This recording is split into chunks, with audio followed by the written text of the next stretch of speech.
Alam na alam niyo na yang mga dramang ganto. Ang daming kumakalat sa social media that because of the wear and tear of their passport, na-offload na sila. Kung magta-travel ka soon or frequent traveler ka, dapat alam mo kung ano ang mga tinuturing ng DFA na mutilated passports or no longer acceptable. Dahil ang onting wear and tear ay okay naman, but the following that I am about to enumerate is considered no longer acceptable. First, unreadable data page.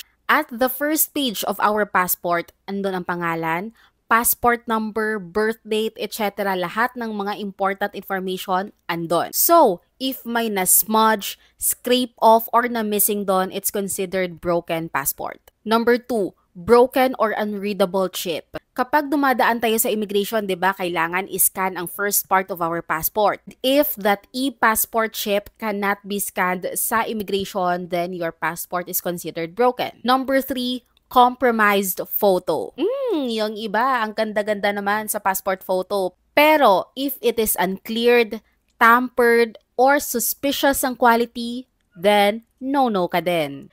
Number 4, missing pages. I have read a scenario, one of the Facebook groups wherein pinaglaruan ng alagang aso yung passport nila, nagkapunit-punit ang mga pages, and yes, talagang no na yan ka-immigration. Kaya alagaan po natin ang every single page of this booklet. Number 5, detached cover. Diba nakabind tong passport natin with a thread?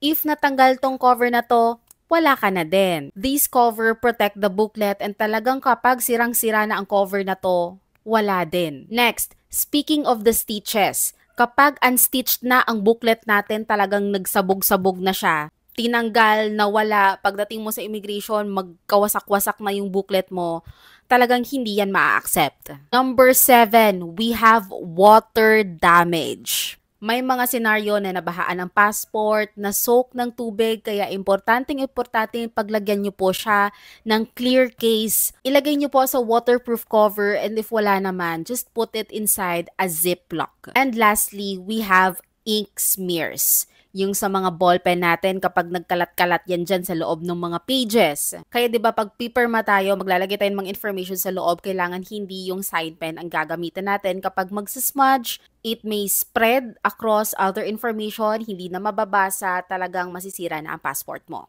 According to the recent investigation of Cebu Pacific regarding that specific passenger that was offloaded because of the wear and tear of his passport, if the passport is found to be damaged, their standard protocol is picturean nila yung passport and ipapadala sa destination country for evaluation. The passenger will